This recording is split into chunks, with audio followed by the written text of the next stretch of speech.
Assalamualaikum warahmatullahi wabarakatuh. Saya akan menjelaskan mengenai tentang hadis pada masa Rasulullah.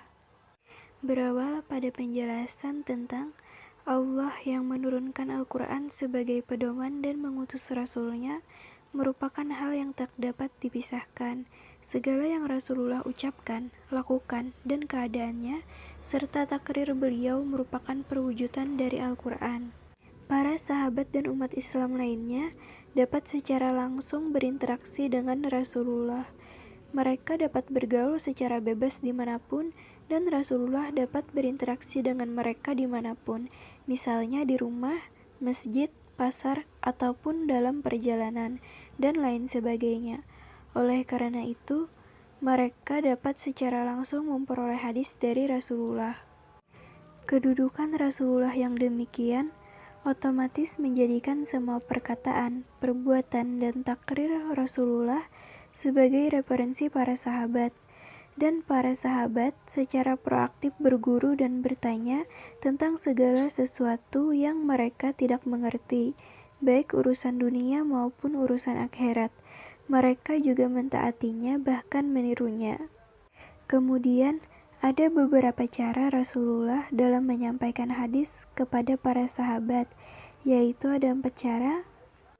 Yang pertama, melalui ceramah terbuka yang beliau berikan setiap Jumat, hari raya, dan waktu-waktu yang tidak ditentukan jika keadaan menghendaki. Melalui majelis, para sahabat banyak memperoleh hadis, sehingga mereka selalu berusaha untuk berkonsentrasi guna mengikuti kegiatan dan ajaran yang diberikan dari Rasulullah. Yang kedua, dalam banyak kesempatan Rasulullah juga menyampaikan hadis melalui sahabat tertentu, yang kemudian disampaikan kepada sahabat yang lain. Hal ini disebabkan karena terkadang ketika Rasulullah SAW menyampaikan hadis kepada para sahabat yang hadir hanya beberapa orang saja. Yang ketiga, untuk hal-hal yang sensitif seperti yang berkaitan dengan keluarga dan kebutuhan biologis disampaikan melalui istri-istrinya. Begitu pula para sahabat.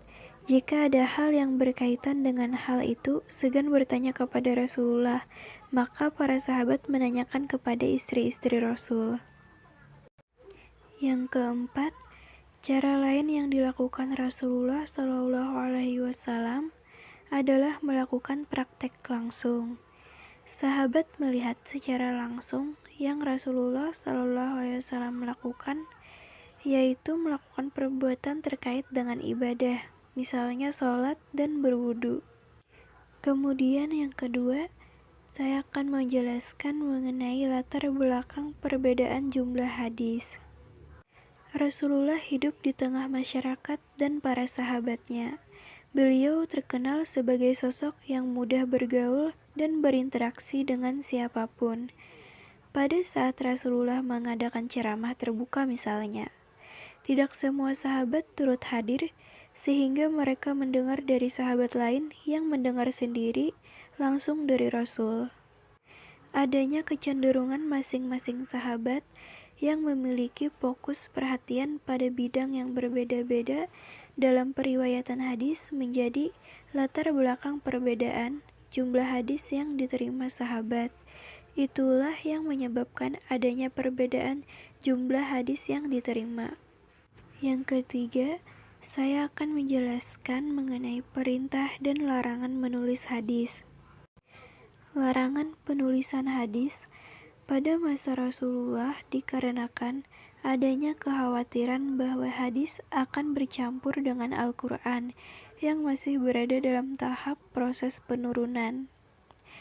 Larangan menulis hadis itu bersifat umum, sedangkan izin menuliskannya bersifat khusus bagi orang yang memiliki keahlian tulis-menulis, sehingga terjaga dari kekeliruan seperti pada Abdullah bin Amr bin As.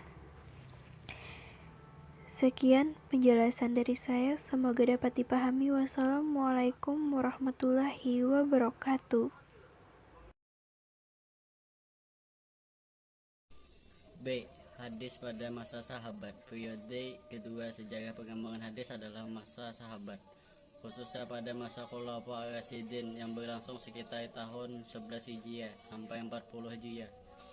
Masa ini juga disebut dengan masa sahabat besar. Setelah Rasulullah SAW wafat, para sahabat belum memikirkan akan penghimpunan dan pengkodifikasian hadis karena banyak problem yang dihadapi oleh para sahabat, diantaranya timbulnya kelompok yang murtad, timbulnya peperangan, sehingga banyak penghafal Al-Quran yang gugur dan konsentrasi mereka bersama Abu Bakar dalam pembukuan Al-Quran. Demikian juga kasus lain, kondisi orang-orang asing atau non-Arab yang masuk Islam yang tidak paham dalam bahasa Arab secara baik sehingga dikhawatirkan tidak bisa membedakan Al-Quran dan hadis. Pada masa ini, yakni pada masa sahabat, meriwayatkan hadis sebelum begitu berkembang dan kelihatannya berusaha untuk membatasinya. 1. Menjaga pesan Rasulullah SAW. Pada masa menjelang akhir kerasulannya, Rasulullah SAW berpesan kepada para sahabat agar berpegang teguh kepada Al-Quran dan hadis serta mengajarkan kepada orang lain. Pesan Rasulullah SAW sangat mendalam pengaruhnya bagi para sahabat sehingga segala perhatiannya yang tercurah semata-mata untuk menjelaskan dan memelihara pesan-pesannya. Kecintaan mereka kepada Rasulullah SAW dibuktikan dengan melakukan segala yang dicontohkannya. 2. Berhati-hati dalam meriwayatkan dan menerima hadis.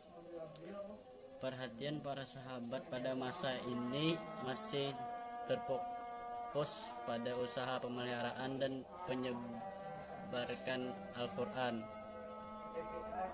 Ini terlihat bagaimana Al-Quran dibukukan oleh para sahabat. Kehati-hatian dan usaha membatasi periwayatan dan dilakukan para sahabat disebabkan karena mereka khawatir terjadi kekeliruan di mana mereka sadari hadis merupakan sumber tasri yang kedua setelah Al-Quran yang harus terjaga dari kekeliruan sebagaimana Al-Quran. Oleh karenanya para sahabat khususnya Khulafaur Rasyidin berusaha memperketat periwayatan hadis.